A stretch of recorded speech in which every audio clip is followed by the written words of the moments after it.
ವಿಶ್ವವಿದ್ಯಾಲಯ ಗುಲ್ಬರ್ಗ ವಿಶ್ವವಿದ್ಯಾಲಯ ಹಳೆಯ ವಸತಿ ನಿಲಯದಲ್ಲಿ ಇರತಕ್ಕಂಥ ಎಲ್ಲ ವಸತಿ ನಿಲಯದ ವಿದ್ಯಾರ್ಥಿಗಳು ನಮಗೆ ಆಹಾರದಲ್ಲಿ ಏನಪ್ಪ ಕಲಬೆರಕೆ ಅಥವಾ ಫುಡ್ ಪಾಯ್ಸನ್ ನೀಡಿ ಏನಪ್ಪ ಅಂದ್ರೆ ಕುಡಿಯೋ ನೀರಿನಲ್ಲಿ ಏನಪ್ಪ ಅಂದ್ರೆ ಹಲವಾರು ಕೆಲವು ಕ್ರಿಮಿಕೀಟಗಳು ಬಂದು ಅವು ಏನಪ್ಪ ನಮ್ಮ ದೇಹದಲ್ಲಿ ಏರುಪೇರು ಮಾಡ್ತಾ ಇದ್ದೇವೆ. ಅದೇ ನೀರನ್ನು ಎಲ್ಲರೂ ಸುಮಾರು 90 ವಿದ್ಯಾರ್ಥಿಗಳು ಮಾತ್ರ ಈ ನೀರನ್ನು ಸೇವನೆ ಮಾಡ್ತಾ ಇದ್ದೇವೆ ರೀ.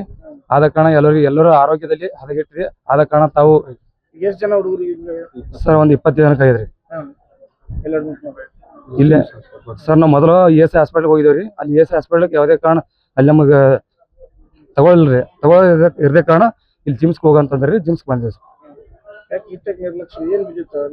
ಆ ನೀರಲ್ಲಿ ಹಲ್ಲಿ ಬಿದ್ದಿದೆ ಸರ್.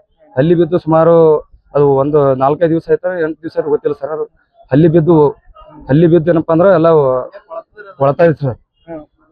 ಅದೇ ನೀರು ಕುಡಿಯೋದು ಅದೇ ಅಡಿಗೆ ಮಾಡೋದು ಸರ್. ಅದೇ ಕಾರಣಕ್ಕೆ ಅಂದ್ರೆ ಒಟ್ಟೆ ಯಾವುದೇ ಕಾರಣಕ್ಕೂ ಇದು ಸಿಬ್ಬಂದಿಗಳು ನಿರ್ಲಕ್ಷ್ಯ ವಹಿಸ್ತಾ ಇದಾರೆ ಸರ್. ಊಟ ಮಾಡಿದ್ರೆ ಆಯ್ತಾ? ಊಟ ಮಾಡೋದಾಗಿದೆ ಸರ್.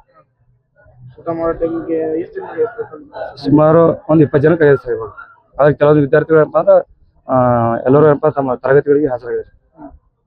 ಎಷ್ಟು ಜನ ಅಡ್ಮಿಟ್ ಈಗ ಒಬ್ಬನೇ ಮಾಡಿದ್ರು ಸರ್. ಇನ್ನು ಹಲವಾರು ವಿದ್ಯಾರ್ಥಿಗಳು